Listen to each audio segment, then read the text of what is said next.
आप सभी का इस वीडियो में। तो इस वीडियो में अभी हम लोग पढ़ेंगे स्ट्रेंथनिंग मैकेनिज़्म के बारे में। स्ट्रेंथनिंग मैकेनिज़्म मतलब स्ट्रेंथ बढ़ाने का तरीका। अब किसका स्ट्रेंथ बढ़ाना है भाई?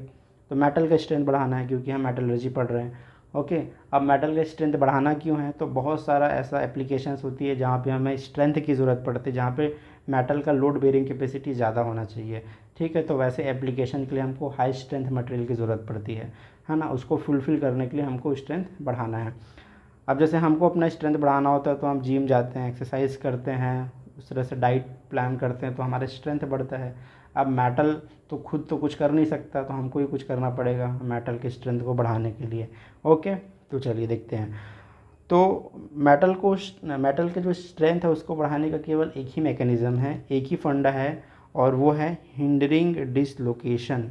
मतलब डिसलोकेशन के जो मूवमेंट है उसको आप रोको तो मेटल का स्ट्रेंथ बढ़ जाएगा। ठीक है, ऐसा क्यों? क्योंकि डिसलोकेशन ही वो चीज़ है, वो है ना, वही रिस्पॉन्सिबल होता है डक्टिलिटी के लिए या प्लास्टिक डिफॉर्मेशन के लिए, है ना। मेटल के अंदर डिसलोकेशन जितनी आसानी से मूव होगा उतनी उसकी ज़्यादा डक्टिलिटी होगी, या बोल सकते हो उसका जो स्ट्रेंथ है उतना कम होगा, है ना। तो स्ट्रेंथ बढ़ाना है तो डिसलोकेशन मूवमेंट को रोको, कैसे भी रोको, उसको बांध दो, उसके सामने पे ऑब्स्टेकल क्रिएट कर दो, गड्ढे डाल दो, है ना, स्पीड ब्रेकर डाल दो, कुछ भी कर दो, बट डिसलोकेशन मूवमेंट को रोक दो, बस मेटल का स्ट्रेंथ बढ़ जाएगा। एक ही प्रिंसिपल है। अब डिसलोकेशन क्या है? तो मैंने बहुत सारा वीडियो बनाया है डिसलोकेशन पे, आप लोग देख सकते हो। Dislocation is a line defect. ठीक है, डिसलोकेशन क्या है? लाइन डिफेक्ट होता है, दो टाइप का होता है, एज डिसलोकेशन, स्क्रू डिसलोकेशन। ठीक है, और इसके मूवमेंट के कारण ही मेटल में डिफॉर्मेशन होता है।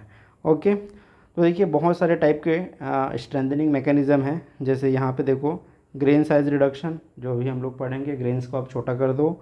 दूसरा सॉलिड सोल्यूशन स्ट्रेंथनिंग, दो मेटल को आपस में मिक्स कर दो, है ना। स्ट्रेन हार्डनिंग होता है, कोल्ड स्ट्रेन हार्डनिंग को हम कोल्ड वर्किंग भी बोलते हैं, इससे भी स्ट्रेंथ बढ़ता है। इसके अलावा प्रेसिपिटेशन स्ट्रेंथनिंग होता है, डिस्पर्जन स्ट्रेंथनिंग होता है, मार्टेंसिटी स्ट्रेंथनिंग होता है। ठीक है, सबको हम लोग डिटेल से धीरे धीरे करके पढ़ेंगे। ओके, है ना। और आगे बढ़ने से पहले अगर आपने चैनल को सब्सक्राइब नहीं किया तो प्लीज़ चैनल को सब्सक्राइब कर लो, क्योंकि काफ़ी सारे लोग ऐसे हैं जो वीडियोस देखते हैं बस सब्सक्राइब नहीं करते हैं। ठीक है, अभी मैंने एनालिटिक्स देखा है 28 दिन का, उसमें 60% ऐसे लोग हैं जो बिना सब्सक्राइब किए ही देख रहे हैं। ठीक है, तो सब्सक्राइब कीजिए चैनल, शेयर भी कीजिए अपने दोस्तों को जो भी मेटलर्जी के हैं स्टूडेंट, और उसको शेयर कीजिए, है ना। चलिए तो पढ़ते हैं हम लोग आगे। तो स्ट्रेंथ को अगर आप बढ़ाओगे तो एक चीज़ ये भी होता है कि डक्टिलिटी थोड़ी सी कम हो जाती है ना, डक्टिलिटी से सेक्रीफाइस करना पड़ता है, क्योंकि डिसलोकेशन का मूवमेंट रुकेगा, मतलब प्लास्टिक डिफॉर्मेशन रुकेगा, मतलब डक्टिलिटी थोड़ी सी कम हो जाएगी, है ना। बट हमको स्ट्रेंथ बढ़ाना है तो ऑब्वियसली हमको स्ट्रेंथ बढ़ाना है, भले डक्टिलिटी थोड़ी कम हो जाए, उससे कोई दिक्कत नहीं है। ओके, अब मेन हमारे टॉपिक पे आते हैं, strengthening mechanism bye grain size reduction. अब ये ग्रेन्स क्या होता है? ठीक है, ग्रेन्स क्या होते हैं, इस तरह से आप लोग देखे होंगे माइक्रो स्ट्रक्चर में इस तरह से बने होते हैं, है ना। तो ये सब जो दिख रहा है वो सब क्या है? ग्रेन्स है। और ये जो इसके बीच को जो वो है बॉर्डर, उसको क्या बोलते हैं? बाउंड्री। ठीक है, ग्रेन्स होती है और ग्रेन बाउंड्री होता है। जैसे यहाँ पे देखो, ये लाल कलर का जो दिख रहा है वो क्या है? ये सब क्या है? ग्रेन बाउंड्री, और ये क्या है? ग्रेन्स है। अब ग्रेन बाउंड्री फॉर्म होती क्यों है? ये होती है due to misorientation of the crystal. जैसे ये वाला जो ग्रेन है, ठीक है, ये वाला जो ग्रेन है उसका ओरिएंटेशन इस डायरेक्शन में है, इसका ओरिएंटेशन अलग डायरेक्शन में है ना। तो इसकी वजह से होता क्या है ना, इसमें मिस ओरिएंटेशन के कारण मिसमैच हो जाता है, और जहाँ पे भी मिसमैच होती है ना वहाँ पे बाउंड्री बन जाती है। तो ये रीज़न होता है अलग अलग ग्रेन्स बनने का। ठीक है, तो अब ग्रेन्स जो होता है, ठीक है, वो कैसे ऑब्स्टेकल करता है? देखो, ग्रेन्स रुकावट पैदा नहीं करती है, ग्रेन बाउंड्री रुकावट पैदा करती है डिसलोकेशन के लिए, है ना। तो ग्रेन बाउंड्रीज जितनी ज़्यादा होगी ना उतनी ज़्यादा डिसलोकेशन के लिए वो रुकावट पैदा करेगा, है ना। तो ग्रेन बाउंड्री कब ज़्यादा होगी? जब ग्रेन्स का साइज़ छोटा होगा, जितना छोटा ग्रेन होगा उतनी ज़्यादा ग्रेन बाउंड्रीज होगी। और बाउंड्री क्या करता है? Act as a barrier to slip, है ना। जैसे मुझे कहीं पे जाना है, एक गांव से दूसरे गांव जाना है, एक रास्ता ऐसा है जहाँ पे मस्त पक्की सड़क है, कोई ब्रेकर नहीं है तो मैं बड़ी आसानी से पहुंच जाऊंगा, लेकिन एक ऐसा रास्ता है जिसमें बहुत सारे गड्ढे हैं, स्पीड ब्रेकर है, तो क्या होगा, मैं धीरे धीरे धीरे करके पहुंचूंगा। ठीक है, कुछ छोटा स्पीड ब्रेकर होगा, कुछ बड़े स्पीड ब्रेकर होगा, कुछ ऐसे गड्ढे होंगे जिसको मैं पार ही नहीं कर पाऊंगा, तो क्या होगा, स्पीड में स्लो हो जाएगी ना। सेम डिसलोकेशन के साथ भी यही होता है। डिसलोकेशन क्या करता है, मूव करता है, बट ग्रेन बाउंड्रीज पे जा कर के अटक जाता है। अब ग्रेन बाउंड्रीज पे जाके अटकता क्यों है, क्योंकि देखो जो ग्रेन बाउंड्रीज जो होती है ना, है ना, बाउंड्री के इस तरफ और बाउंड्री के उस तरफ क्या होता है, मिस ओरिएंटेशन होता है। तो ग्रेन बाउंड्री अपने जिस स्लिप प्लेन पे चलती हुई आ रही है, जिस सड़क पे चलती आ रही है ना, वो बाउंड्री के बाद वो सड़क है ही नहीं, उधर उस साइड सड़क ही नहीं है, तो क्या होगा, एक सड़क से दूसरे सड़क में जा ही नहीं पाएगा। मतलब वो बाउंड्री के पार वो स्लिप प्लेन ही नहीं है, वो स्लिप प्लेन कंटिन्यू नहीं हुआ है, तो वो ग्रेन बाउंड्री पर जाके क्या हो जाएगा, अटक जाएगा, है ना। जैसे भारत पाकिस्तान का है ना, आप जाओगे तो अटक जाओगे बॉर्डर पे, उस तरफ जा ही नहीं पाओगे, इस तरह का। अब जो ग्रेन बाउंड्रीज भी होती है ना, वो दो तरह की होती हैं। ठीक है, एक होता है लो एंगल ग्रेन बाउंड्री और एक होता है हाई एंगल ग्रेन बाउंड्री। ये क्या है, एंगल क्या है, तो दो ग्रेन्स के बीच में मिस ओरिएंटेशन का एंगल है। जैसे ये वाला जो ग्रेन है इस तरफ से जा रही, दूसरा ग्रेन ऐसे जा रहा है, तो इसके बीच एक क्या बन रहा है, एक एंगल बन रहा है। तो ये एंगल जितना ज़्यादा बड़ा होगा उतना हम क्या बोलेंगे, हाई एंगल ग्रेन बाउंड्री है। और अगर हाई एंगल ग्रेन बाउंड्री होगा ना, तो वो ज़्यादा ऑब्स्टेकल पैदा करेगा, मतलब वो ज़्यादा बड़ा ब्रेकर होगा। ठीक है, और जितना छोटा होगा मिस ओरिएंटेशन का एंगल जितना कम होगा, उतना वो कम ऑब्स्टेकल पैदा करेगा। जैसे इंडिया नेपाल का बॉर्डर है, बड़ी आसानी से आप जा सकते हो, लेकिन इंडिया पाकिस्तान बॉर्डर को आप क्रॉस नहीं कर सकते हो। वही है, इंडिया नेपाल का बॉर्डर क्या है, लो एंगल ग्रेन बाउंड्री है, और इंडिया पाकिस्तान का border high angle grain boundary है। ठीक है, तो इस तरह से चीज़ें होती हैं, ये चीज़ यहाँ पे लिखी हुई है।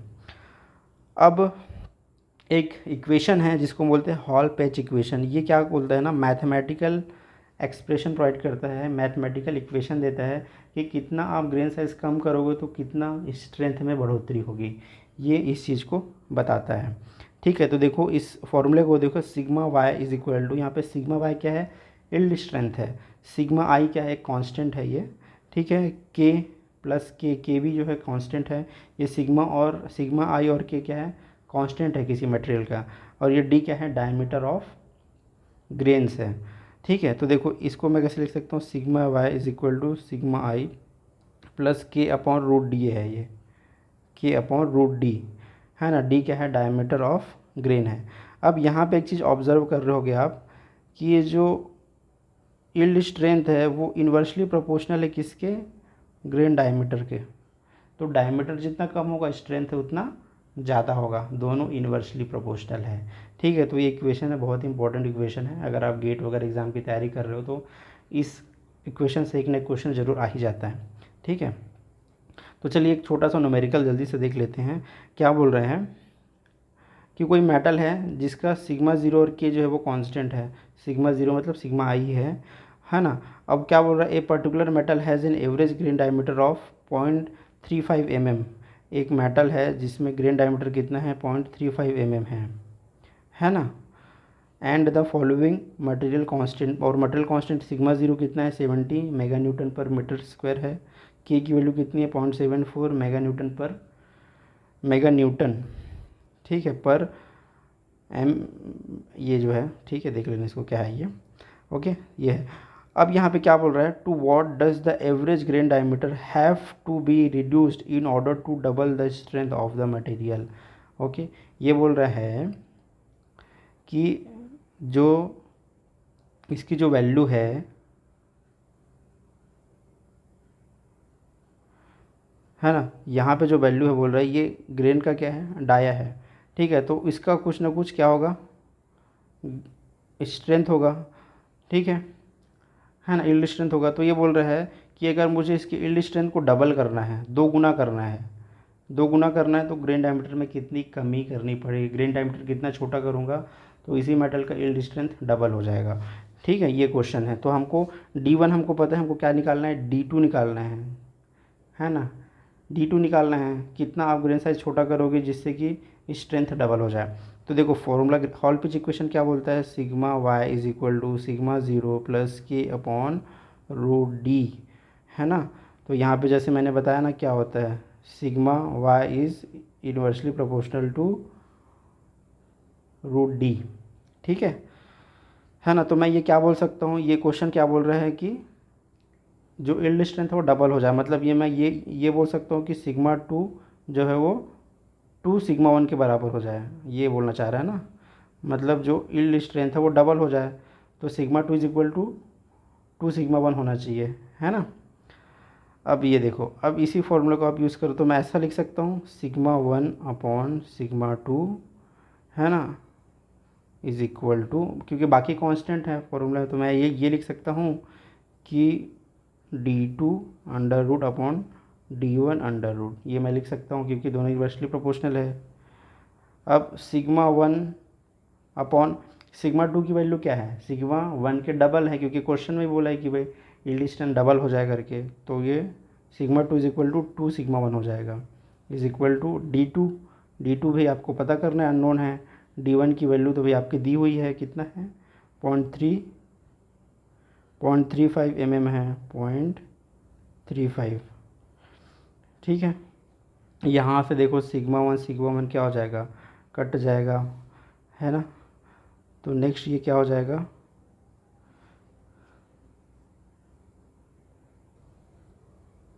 तो अब इसको आगे सॉल्व कर लीजिए, ये क्या हो जाएगा इधर ये हो जाएगा d2 under root d2 is equal to, ये ऊपर चला जाएगा तो अंडर रूट 0.35 अपॉन 2।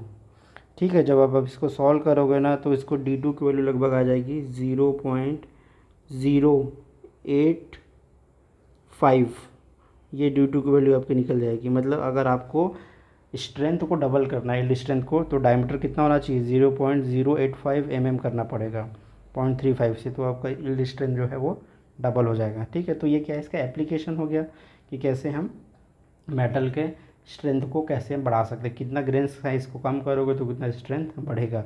ठीक है, अब थोड़ा सा देख लेते हैं, ये एच टी एम स्टैंडर्ड है एक। ठीक है, ये एच टी एम स्टैंडर्ड मतलब क्या होता है, एक एच टी एम स्टैंडर्ड बताता है कि ग्रेन साइज नंबर को आपको कैसे रिपोर्ट करना है। तो मैंने इसके लिए अलग से एक वीडियो ऑलरेडी बना रखा है, ग्रेन साइज डिटर्मिनेशन करके। आप मैं इसमें मैंने पूरा बहुत डिटेल से बताया कि हम कैसे ग्रेन साइज एनालिसिस करते हैं। ठीक है, वो वीडियो आप देख सकते हो, मेरे नाम से सर्च करो तो आपको मिल जाएगा। ठीक है, तो इसमें देखो एक फार्मूला होता है, एन इज़ इक्वल टू 2 की पावर n-1। यहाँ पे कैपिटल N क्या है, नंबर ऑफ ग्रेन्स पर स्क्वायर इंच। क्या होता है ना, माइक्रोस्कोप में हम देखते हैं, है ना, माइक्रोस्कोप में क्या देखते हैं, माइक्रो स्ट्रक्चर देखते हैं, इस तरह से ग्रेन्स होते हैं उसमें, और उसी में स्केल से हम देखते हैं कि 1 इंच स्क्वायर में 1 इंच स्क्वायर के अंदर, है ना, कितना ग्रेन्स उसके अंदर आता है, नंबर ऑफ ग्रेन्स, उसको हम यहाँ पे रख देते हैं। और यहाँ पे जो एन है, स्मॉल एन है, वो क्या है, ग्रेन साइज नंबर है, वो उसका हम पता लगा लेते हैं। ठीक है, तो कहीं पे भी आप देखना मेटल का ग्रेन साइज नंबर के बारे में दिया गया होगा, जैसे इस मेटल का ग्रेन साइज नंबर 1 है, इसका 2 है, इसका 3 है, इस तरह से रहता है। तो ग्रेन साइज नंबर जितना कम होगा ना, डायमीटर उतना ज़्यादा होगा। ठीक है, तो ग्रेन साइज नंबर ज़्यादा मतलब ग्रेन डायमीटर कम, इन्वर्सली प्रोपोर्शनल होता है दोनों। ओके, अब देखते हैं कि हमने तो ये सब मैंने बता दिया कि ग्रेन साइज रिडक्शन के रिड्यूस करने से स्ट्रेंथ बढ़ता है। अब बात आती है कि ग्रेन साइज रिड्यूस करे कैसे, क्या क्या तरीके हैं ग्रेन साइज रिड्यूस करने का। ठीक है, तो काफ़ी सारे तरीके हैं। सबसे पहला तरीका है increase the rate of solidification from liquid state. मतलब जब आप सॉलिडिफिकेशन कर रहे हो, जब लिक्विड से क्या बना रहे हो भाई, लिक्विड से जब क्या बना रहे हो आप, सॉलिड बना रहे हो, उसी समय क्या करो, फास्ट रेट से सॉलिडिफिकेशन करो, जल्दी जल्दी ठंडा करो। जल्दी ठंडा करने से ग्रेन साइज छोटा होता है। ऐसा क्यों होता है, देखिए सॉलिडिफिकेशन जो होता है ना, लिक्विड से सॉलिड जब ट्रांसफॉर्मेशन होता है तो 2 स्टेज में होता है। पहला होता है न्यूक्लिएशन, पहला क्या होता है, न्यूक्लिएशन। दूसरा क्या होता है, ग्रोथ। दूसरा क्या होता है, ग्रोथ, है ना। जैसे हर कोई जीव जंतु पहले पैदा होता है, छोटा रहता है, धीरे धीरे क्या होता है, बड़ा होता है। वैसे क्या होता है, जब लिक्विड से जब सॉलिड बनता है ना, तो पहले छोटा छोटा न्यूक्लियाई बनता है सॉलिड का, एकदम छोटा छोटा सॉलिड का न्यूक्लियाई बनेगा, है ना। अब ये न्यूक्लिएशन जितना ज़्यादा होगा, है ना, उतना ग्रेन साइज छोटा होगा। ऐसा क्यों, क्योंकि ये जितने भी न्यूक्लियाई हैं ना, धीरे धीरे क्या करेंगे, ग्रो करते हैं। ये धीरे धीरे, ये छोटा छोटा जो सॉलिड न्यूक्लियाई बना है, धीरे धीरे क्या करेगा, ग्रो करेगा, बढ़ेगा। जैसे हम लोग पहले छोटे से धीरे धीरे बड़े होते हैं ना, वैसे ही ये छोटा छोटा न्यूक्लियाई क्या करेगा, ग्रो करेगा। अब यही छोटा न्यूक्लियाई आगे चल कर के एक ग्रेन्स का रूप ले लेगा, है ना। तो जितना न्यूक्लियाई होगा उतना ज़्यादा ग्रेन्स बनेगा, ठीक है। तो न्यूक्लिएशन ज़्यादा होगा तो ज़्यादा ग्रेन बनेगा, और ज़्यादा ग्रेन बनेगा तो छोटा छोटा ग्रेन बनेगा, ठीक है। क्योंकि उतने ही एरिया में ज़्यादा ग्रेन बन रहा है तो ग्रेन साइज़ छोटा हो जाएगा। तो न्यूक्लिएशन जितना ज़्यादा होगा ग्रेन साइज़ उतना छोटा होगा, ठीक है। अब न्यूक्लिएशन ज़्यादा कब होगा, जब फास्ट रेट से आप कूलिंग करोगे। जब जल्दी जल्दी ठंडा करते हैं ना तो ज़्यादा से ज़्यादा न्यूक्लियाई बनता है, और जितना ज़्यादा न्यूक्लियाई बनेगा उतना ज़्यादा ग्रेन्स बनता है, और ग्रेन्स का साइज़ छोटा हो जाता है, ठीक है। दूसरा एक और चीज़ है, हाई रेट ऑफ कूलिंग। जब हम हीट ट्रीटमेंट करते हैं उसी समय आपको और क्या कर सकते हो, हाई रेट ऑफ कूलिंग कर सकते हो। मतलब जब मेटल बन चुका है ना, जब हम हीट ट्रीटमेंट कर रहे हैं तो हीट ट्रीटमेंट के समय आप जितना जल्दी ठंडा करोगे ना, ग्रेन साइज उतना छोटा हो जाता है। जैसे जब हम एनहेलिंग करते हैं, जब हम फर्नेस कूलिंग करते हैं तो क्या होता है, फर्नेस कूलिंग में ग्रेन ग्रोथ हो जाता है, ग्रेन का साइज़ बढ़ जाता है। लेकिन जब हम एनहेलिंग करते हैं ना तो ग्रेन साइज़ छोटा हो जाता है, और जब क्वांचिंग करते हैं तो ग्रेन साइज़ और छोटा हो जाता है, ठीक है। तो जितना आप फास्ट कूलिंग करोगे हीट ट्रीटमेंट के समय उतना छोटा छोटा ग्रेन्स बनेगा। तो इस तरह से आप ग्रेन साइज छोटा कर सकते हो, ठीक है। वही चीज़ यहाँ पे है। तीसरा मेथड क्या होता है, बाय यूजिंग ग्रेन रिफाइनर। क्या कर सकते हो आप, ग्रेन रिफाइनर का यूज़ कर सकते हो। अब ये ग्रेन रिफाइनर डालना कब होता है, स्टील मेकिंग के समय डालते हैं, ठीक है। स्टील मेकिंग के समय ग्रेन रिफाइनर डालते हैं। अब ग्रेन रिफाइनर क्या होता है, ग्रेन रिफाइनर के रूप में हम लोग एल्यूमिनियम डालते हैं, वेनेडियम डालते हैं, ठीक है। ये सिर्फ और भी कुछ कुछ कार्बाइड फॉर्मिंग एलिमेंट है वो हम ऐड करते हैं, ठीक है। तो ये कार्बाइड फॉर्मिंग एलिमेंट क्या करता है, ये एल्युमिनियम और कार्बाइड फॉर्मिंग एलिमेंट न्यूक्लिएशन को बढ़ा देता है। न्यूक्लिएशन को कैसे बढ़ाता है, ये न्यूक्लिएशन साइट प्रोवाइड कर देता है, ठीक है। जैसे एक यहाँ एल्युमिनियम है, यहाँ एल्युमिनियम है, तो ये एल्युमिनियम न्यूक्लिएशन साइट बन जाता है। जैसे आप लोग देखोगे जब आप बर्फ़ जमाते हो, है ना, या फिर आप पानी बॉटल को या फ्रीजर पर रख देते हो, तो देखना बीच से कभी भी बर्फ़ बनना चालू नहीं होता है। बॉटल का जो दीवार होता है ना वहाँ से बर्फ़ बनना चालू होता है, क्योंकि जो बॉटल का दीवार है वो न्यूक्लिएशन साइट का काम करता है, वहाँ से न्यूक्लिएशन चालू होता है। वैसे ही ये सब ग्रेन रिफाइनमेंट जो आप डालते हो ना, वहाँ से न्यूक्लिएशन शुरू होता है। जितना ज़्यादा ग्रेन रिफाइनमेंट होगा उतना ज़्यादा न्यूक्लिएशन होगा, और जैसे मैंने बताया जितना ज़्यादा न्यूक्लिएशन होगा उतना ज़्यादा ग्रेन्स बनेगा, ठीक है। तो इस तरह से ग्रेन साइज आप छोटा कर सकते हो, ठीक है। तो ये सारी चीज़ें हैं। और ग्रेन साइज़ को छोटा करने से एक और फ़ायदा होता है कि टफनेस इम्प्रूव होता है ना। और एक और मैकेनिज़्म स्ट्रेंथ बढ़ने का, जितना ग्रेन साइज जितना ज़्यादा होगा ना, ग्रेन बाउंड्रीज क्या होती हैं आ करके पाइल अप हो जाती है, ठीक है। क्या होता है, ग्रेन बाउंड्री दो दो तरीके का काम करता है। एक तो जो डिसलोकेशन है उसको रोकता है, दूसरा क्या होता है ना, कई बार कई सारे डिसलोकेशन जाकर ग्रेन बाउंड्री पे इकट्ठा हो जाते हैं, ठीक है। अब इकट्ठा हो जाते हैं तो क्या होता है, वहाँ पे इतनी सारी ग्रेन बाउंड्रीज आ जाती है तो आपस में पाइल अप हो जाता है, आपस में उलझ जाता है, इतना सारा डिसलोकेशन हो जाता है। उसको पाइल अप ऑफ डिसलोकेशन बोलते हैं। पूरा का पूरा डिसलोकेशन क्या हो गया, बाउंड्री पे आके पाइल अप हो जाएगा, है ना। अब ये जो डिसलोकेशन का पाइल अप होता है यही सोर्स ऑफ डिसलोकेशन का भी काम करता है, फिर आगे जा कर के स्ट्रेस बढ़ाने पे यहीं से फिर और नया नया डिसलोकेशन जनरेट होता है। तो एक सोर्स ऑफ डिसलोकेशन की तरह भी काम करता है। तो अब जितना आप लोड बढ़ाओगे उतना ज़्यादा डिसलोकेशन जनरेट होगा, और जितना डिसलोकेशन जनरेट होगा डिसलोकेशन की डेंसिटी बढ़ेगी, और डिसलोकेशन के लिए और ऑब्स्टिकल क्रिएट होगा, ठीक है। तो इस तरह से भी स्ट्रेंथ जो है वो बढ़ता है ग्रेन साइज रिडक्शन से। ओके, तो ये था पूरा video grain size reduction by, है ना, ग्रेन साइज रिडक्शन से स्ट्रेंथनिंग मैकेनिज्म। आपको वीडियो कैसा लगा प्लीज़ कमेंट करके ज़रूर बताना। Okay, bye bye and thank you so much and God bless you all.